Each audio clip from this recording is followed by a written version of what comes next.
So I'm going to expand on Jared's explanation of the statutory argument, which is generally that the president under Title 8, Section 1182F of the Code has authority to enact and to suspend entry of any class of aliens that he finds may be detrimental to the security or to the interests of the United States. From a statutory perspective, looking at INA, the Immigration Nationality Act, which was revised to pretty much what it looks like today, back in 1965, to exclude any sort of discrimination based on nationality, place of birth, and religion not being one of them, in fact. So apparently under the Act, you could possibly discriminate under religion because the Act doesn't call for that kind of discrimination, only in terms of where a person is born. And it's interesting because the statute starts off with that the government is going to be forbidden from discriminating on the issuance of visas based on a place of birth of the person. So if a person is born in a certain place, we're not going to discriminate. And the statute starts off with exception of section, and I'll cite to them because they're important, 201, 202, and 203, which talk about, well, I guess I'll back up for a minute and say this, that immigration laws today after 1965 are quota-based, meaning that we allow a certain number of visas for all countries. So it doesn't matter where you're from, we allow, I believe it's 65,000 visas. Some of my colleagues might correct me if I'm wrong. For everybody in the world. It doesn't matter where you're from. And so the INA, the Immigration Nationality Act, starts with the government is going to be prohibited from discriminating based on place of birth, with the exception of the priorities that we've given to people. So if you're the spouse of a U.S. citizen, you get priority, meaning that you can come to the United States right away and we're not going to limit it to 65,000 visas. Anybody who's the spouse of a U.S. citizen, even if we give 100,000 visas, is going to be okay. We're going to allow that because we give preference to spouses of U.S. citizens or children of U.S. citizens or parents of U.S. citizens. But if you're the spouse of a lawful permanent resident, well, now you may fall on a different category, and now we're going to start this quota system, meaning that we're only going to allow 65,000 visas. And if more than 65,000 people apply in 1 year, then those people might have to wait, right? That's why people say all the time, well, you have to wait your turn, you have to wait in line.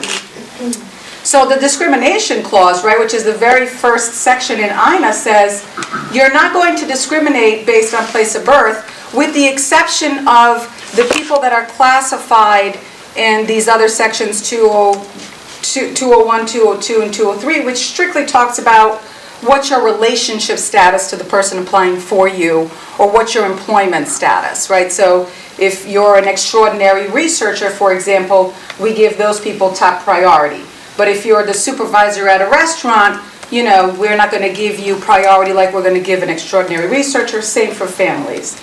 So Congress, when they drafted the Immigration Nationality Act in 1965, and when they enacted Section 1182F, which in INA is Section 212, you know, Congress could have said, with the exception of the section that applies to the president suspending, you can't discriminate.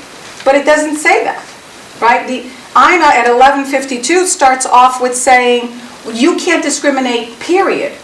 Right? Unless you're the spouse of a lawful permanent resident or the brother of a U.S. citizen. In those instances, you can discriminate, but never based on where you're born. Congress, at the time that they wrote INA, could have included, well, we're going to allow the president to discriminate in the event that he finds that where a person is born could be detrimental to the interests of the United States, and that never happened. The other issue that I have with, you know, this section 1182 that allows the president to suspend entry is the exact language of the statute, right? The language of the statute says, and this argument hasn't been made anywhere. Maybe I'm the only one who reads it that way. I don't know. We're all lawyers. We interpret things differently. But I read the section as saying that it says that the president can suspend entry of all aliens or any class of aliens as immigrants or non-immigrants, meaning everybody who's an immigrant can be discriminated, everybody who's a non-immigrant can be discriminated, but never a place of birth, right? And so, but that's not what he did. In fact, when we were at when we 2 weeks ago, Peter alluded to the fact that we had done a presentation to the students, and one of the students asked me, well, so if he had said that nobody who's an immigrant or nobody who's a non-immigrant can't come in, would you have been happy, meaning me? And my answer was yes, because at least then statutorily, he would have been okay, because that's what the statute says. I would have had no choice but then to be okay with that. So I think that that's one of the arguments I think that they could be successful on, that if Congress really wanted to, they could have excluded that section from the discrimination statute, and they didn't. And so that says to me that discrimination has to be the top priority, because that's the reason why we enacted INA back in 1965 to begin with. So knowing a little bit about the history, before 1965, it was the Act of 1920, and in that act, we gave preference to British, Germans, and Irish. Am I right, Peter? It was Germans, British, German. So we gave priority to those three nationalities. Well, after World War II and after the Civil Rights Movement, Congress and our government decided, well, maybe we don't want to discriminate against people based on their nationality. Maybe we shouldn't be doing that. So we should really be treating everybody equally and not discriminating. If that was the purpose of enacting INA to begin with back in 1965, why would we today say that it's okay for the president to discriminate against these particular nationalities, right, irrespective of their religion? But I know Jared makes an argument for the religion, which I don't agree or disagree with. I'm going to stay out of it. But I also want to talk to you today, because I think, so when these executive orders came out, we got hit with 3 of them within a span of 2 days. And I got a couple of my students from my immigration clinic, and when the executive orders came in, I walked into class and said, I am so mad.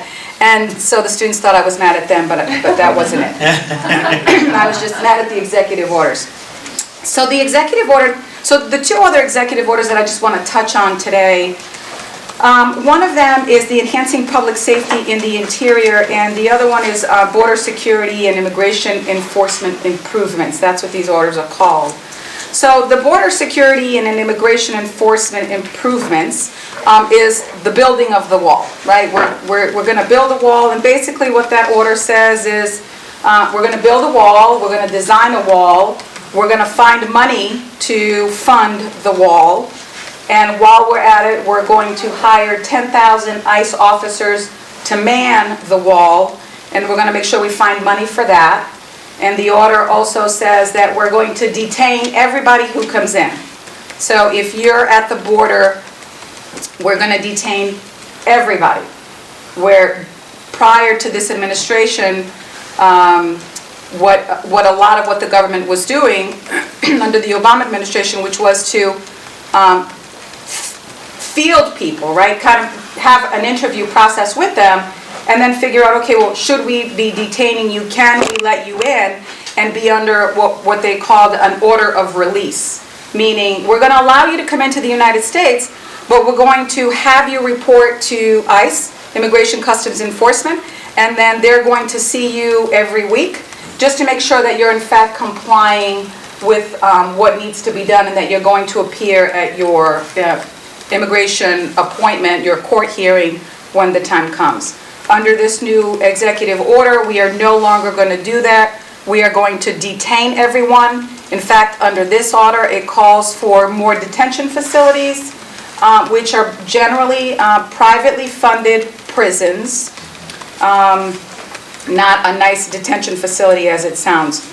And we're going to hire more asylum officers to be in these facilities to make determinations with credible fear. So when people come to the border, without papers, they have to immediately be deported if they don't have proper documentation, because that's what the law calls for. But when somebody has a fear of returning, they can claim this fear, and they're entitled to what's called a credible fear interview, where an asylum officer meets and determines whether or not that person is actually afraid of going back. And if they are, then that person under the previous administration was being released so that they could have a hearing. Under this order, it's unclear if they're going to be released. It appears to me that under this executive order, people are going to be detained, and they will have their immigration hearing while they're being detained. So that seems to me that that's what's going to be happening. The other section of that order that's really disturbing to me, because at the immigration clinic we do a lot of special immigrant juvenile petitions to the unaccompanied minors that come to the United States. And under this executive order, although the president in the order states that we're going to treat these kids with compassion, he also states that he is going to repatriate them where possible.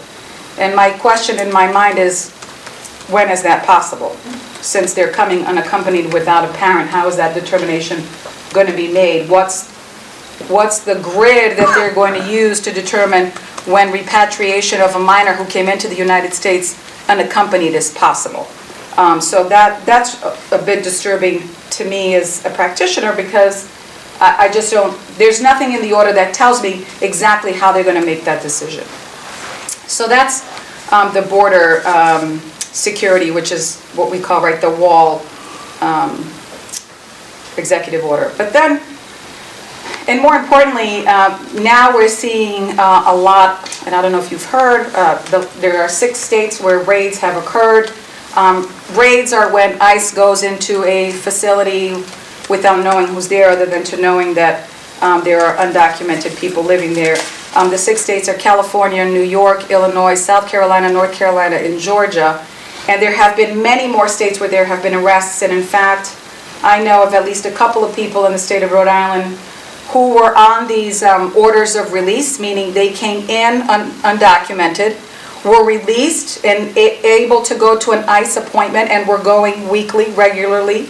But at the last appointment were detained, and now are going to be detained until their removal proceeding goes forward. And that's as a direct result of the Enhancing Public Safety in the Interior Executive Order, which now changes the priorities of removal, right? So everybody, I'm sure, has heard that under President Obama, we had the most deportations ever.